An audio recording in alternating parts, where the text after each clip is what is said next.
Notre monde est une mosaïque très riche, multicolore, importante. Et malheureusement, comme vous le savez, la Mésopotamie est le berceau de la civilisation.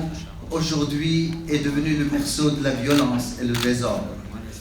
Le fanatisme va au point de dire qu'il n'est pas né d'hier. Il est né depuis des siècles, et il continue à agir. Et aujourd'hui, à Mossoul, la ville des prophètes, la ville de Jonas, la ville de Nahum, le prophète juif qu'on a ce tombeau à Al-Kosh jusqu'aujourd'hui, ils ont chassé toutes les autres religions, toutes les autres ethnies, tous les autres, les non-musulmans, ils les ont chassés durant un ultimatum de 24 heures à choisir entre l'islam, entre partir ou mourir. Ce fondamentalisme est inacceptable et inadmissible par le monde entier. Et c'est pourquoi aujourd'hui, de la ville des prophètes, on nous a chassés, on m'a chassé moi-même de cette ville pour aller être réfugié dans la ville des 4 dieux, Arbil, Arba'ilo. Et c'est quelque chose de très historique, mais très symbolique en même temps. On doit aujourd'hui savoir que le fanatisme, c'est l'ennemi commun du monde entier, et non pas émané seulement d'une seule religion.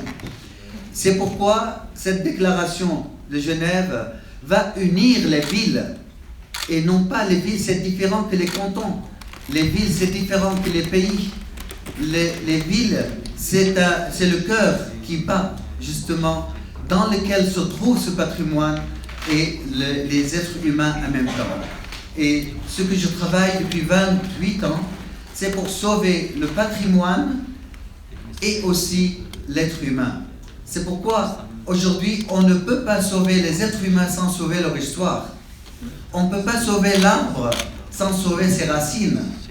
On ne peut pas sauver les parents en laissant les enfants. Et aujourd'hui, c'est important de protéger ce patrimoine dont nous avons fondé un centre des manuscrits orientaux à Mossoul en 1990. Et jusqu'aujourd'hui, nous avons protégé et numérisé plus que 8000 manuscrits anciens, dont certains remontent au 11e, 12e siècle. Et c'est important aujourd'hui de dire que Daesh essaye d'attaquer l'être humain, tuer l'être humain, mais aussi tuer ses racines pour tuer les deux à jamais. Et pourquoi ils ont abattu justement les statues de Bamiyan, de Bouddha? Pourquoi ils ont attaqué les taureaux ailés, les lamassos? Pourquoi ils ont attaqué le mosquée de Jonas? Pourquoi ils ont attaqué le plus vieux couvent en Irak qui remonte au 4e siècle? Tout est réduit en poussière.